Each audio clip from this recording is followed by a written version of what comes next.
The last feature we'll cover in this level is the all-new tempo detection feature in Cubase. This is extremely useful for creating remixes and locking Cubase to pre-recorded material for easy editing and proper display on the project page. While you could always lock Cubase's tempo to a piece of audio, it took a lot of time and there were so many little steps along the way. The new tempo detection feature makes light work of this once grueling process. It doesn't matter if you recorded to a click or not. Cubase will find the tempo and set everything up for you. There are only a few requirements for this to work. The audio being detected must be at least 7 seconds long. The musical mode has to be deactivated on the clip, and the track has to be set to linear time base. The audio must also have discernible beats.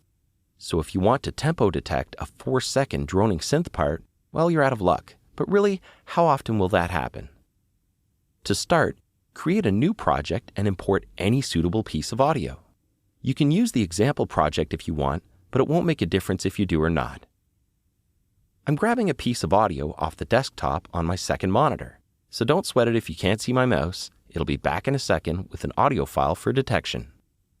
In the project window, select the audio file you wish to detect. Make sure the track is set to linear time base and go to the project menu. Select Tempo Detection. Now this feature is what we like to call a walk in the park. You've already done the hard part, even though it's been pretty easy so far, but now comes the part that's so easy it hurts.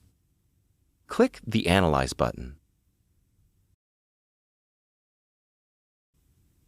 And there you go. Cubase has mapped out a rough tempo based on the beat analysis of the song.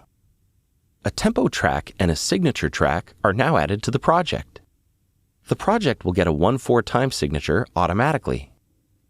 This is because Cubase detects tempo based on beats, regardless of the song's time signature. Don't worry, we can modify this later. The Time Warp tool has been automatically selected for us if we need to do any fine-tuning to the newly generated tempo map. If the audio has been properly recorded, or rather hasn't been squished to bits during mastering, Cubase should be able to find the perfect tempo. If not, you can apply fine-tuning to get it just right. If you aren't sure if the audio file is locked, turn on the click track and listen to the song for mistakes. Let's take another look at the tempo detection panel. If your audio is twice as fast as the detected tempo, or just the opposite, you can apply the multiply by 2 or divide by 2 functions. If your audio contains dotted notes or triplets and Cubase detects 3 beats where 4 are expected, you can apply the 4/3 conversion. If the actual time signature for the song is 2/4 and Cubase detects 6/8, you can apply a 3/4 conversion with the multiply by 2 function. If you get the message that the algorithm has detected irregular tempo changes and you're pretty sure the track is on the up and up, choose Smooth Tempo. If the tempo is off by a half beat, click the Off Beat Correction button. If your audio contains sections with different tempos, this is not a problem. Simply cut the audio into different pieces for each section and perform the tempo detection for each part individually. Remember, each section must be at least 7 seconds long.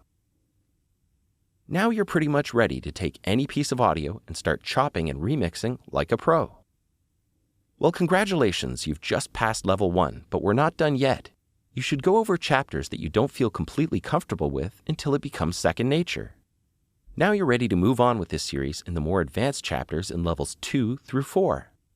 Now get making some music.